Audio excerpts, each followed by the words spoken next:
मीठी। अरे ओ मीठी। हाँ माँ, मैं तो ये रही। अरे मीठी, मैं जरा काम से बाहर जा रही हूँ। घर का ध्यान रखना, सुना है चोर चिड़िया घूम रही है जो कि सारे पैसे और जेवर निकाल ले जाती है घर से सारे गांव में। हाँ माँ, मैंने भी सुना है। कल सारी आंटियां बात कर रही थी। बहुत ज्यादा चोरी हो रही है बेटी। घर पे ही रहना और गेट बंद कर लेना। मैं और तुम्हारे बापू खेत पर जा रहे हैं। वहाँ फसल का थोड़ा सा काम है, जरा वो देख लेते हैं हम। हाँ माँ, मैं बिल्कुल गेट लगा के रहूंगी। आप बेचिंता होकर जाइए माँ। मीठी की माँ चल देती है खेत के लिए, लेकिन उसके मन में फिर भी डर बना हुआ होता है, कहीं मीठी छोटी बच्ची है, गेट ना खोल दे। लेकिन वो खेत तो जाना ही है। मीठी की माँ रास्ते में जा ही रही होती है, तभी उसे उसकी पड़ोसन मिलती है। अरे राखी, राखी। अरे हाँ माँ जी, आई अभी। राखी, मैंने सुना है चोर चिड़िया का तो बहुत ज्यादा कहर हो रहा है। हाँ माँ जी, इसीलिए मैं घर के गेट लगा के आती हूँ पीछे वाला। उसकी कोई पता नहीं है। मैंने सुना है वो हर किसी के घर में से चोरी कर रही है। बहुत ज्यादा डर का माहौल बना हुआ है। सारी रात कभी मैं सोते हैं, कभी ये सोता है। कोई ना कोई जगह ही रहता है घर में। ठीक है बहन, ध्यान रखो अपने अपने घर का। मैं भी अब काम के लिए निकलती हूँ। अरे ये भी बेचारी क्या करे, छोटी बच्ची घर में है। ठीक है माँ जी, तो मैं भी चलती हूँ। दिन में ही काम कर लेते हैं थोड़ा बहुत। वे दोनों बेचारी चल देती हैं और चोर चिड़िया का बहुत ही डर का माहौल बना हुआ था गांव में। वे अपने अपने काम करके जैसे ही शाम को मीठी की माँ सोती है, वह बेचारी बहुत थक जाती है और गहरी नींद में सो जाती है। लेकिन तभी वहां पर वह चिड़िया आती है, उसका सारा जेवर निकाल के ले जाती है। लेकिन मीठी चिड़िया और उसकी माँ को पता भी नहीं चलता।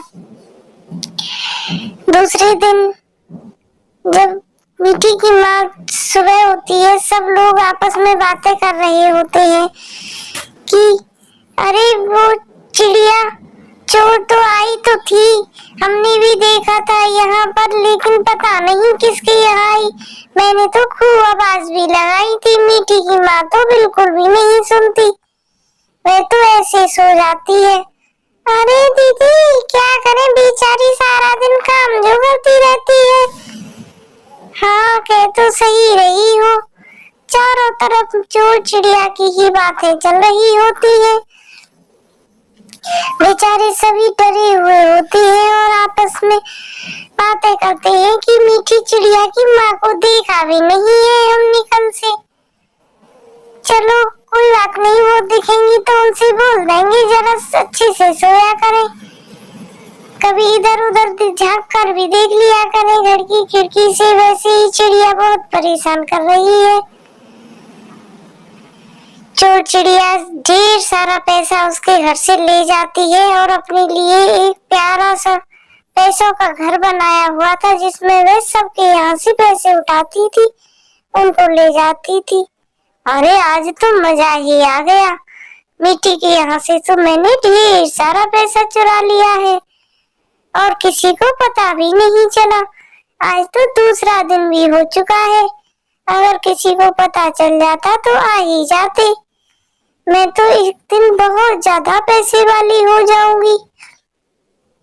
तभी मीठी की माँ और पिताजी घर पे आते हैं और वह अंदर जाके अपनी तिजोरी को देखते हैं और वह आपस में बातें करते हैं। अरे हम तो लूट गए, बर्बाद हो गए, हमारा तो जमा किया हुआ सारा पैसा चिड़िया ले गई, चोर चिड़िया ले गई। तभी शोर शराबा सुन के सभी पक्षी इधर उधर घूमते और बोलते हैं कि मीठी की माँ, कल हमने भी आपको आवाज लगाई थी अरे बहन क्या करूं, काम की वजह से थक जाती हूँ और नींद आ गई। तभी सब लोग गांव वाले उनसे बोलकर इधर उधर चोर चिड़िया का पता लगाने के लिए निकल जाते हैं। आखिर में चोर चिड़िया पकड़ी ही जाती है। मीठी का बापू बोलता है अब मैं तुम्हें नहीं छोड़ूंगा, आज जाओ मीठी की माँ पुलिस को बुलाकर लेकर आओ। मीठी की माँ जाती है थाने और पुलिस वाले भाई को लुभाकर लाती है और वह भी सारे गांव में बता देता है कि सबके पैसे जिस चिड़िया ने चुराए हैं वो चिड़िया मुझे मिल गई है। सभी लोग उस चिड़िया के पास आ जाते हैं और उसे सजा देने की सोचते हैं, लेकिन चिड़िया माफी मांगती है और हाथ जोड़कर बोलती है कि आज के बाद मैं कभी किसी को परेशान नहीं करूंगी, ना ही किसी के घर से चोरी करूंगी। तभी उस मीठी की माँ आती है और बोलती है तुम ऐसे नहीं मानोगी। वह पुलिस वाले भैया से बोलती है इसे ले जाकर थाने में बंद कर दो जिससे कि हम लोग भी चैन से जी पाए। पुलिस वाले उसे ले जाते हैं पकड़ के और वह उसे सदा के लिए थाने में बंद कर देते हैं। और जिसका भी घर चोरी हुआ था वह सब लोग अपना अपना ईमानदारी से सब लोग अपना अपना पैसा लेकर चले जाते हैं। और पुलिस वाले भैया भी सबसे बोलते हैं अब तुम्हें डरने की कोई बात नहीं। सभी गांव वाले बहुत खुश होते हैं और मीठी की माँ को भी धन्यवाद बोलते हैं और वह अब चोर चिड़िया का बिल्कुल डर नहीं मन लगता और वह सभी खुलेआम आसानी से जी रहे होते हैं। इस कहानी से हमें सीख मिलती है कि बुरे काम का बुरा ही नतीजा होता है। कभी चोरी नहीं करनी चाहिए, चोरी बहुत गलत बात होती है। एक ना एक दिन इंसान को पकड़ ही जाना होता है, इसीलिए चोरी करना बुरी बात है। और आप लोग भी मेरे चैनल को लाइक शेयर और सब्सक्राइब जरूर कर दिया करो जिससे कि मुझे वीडियो बनाने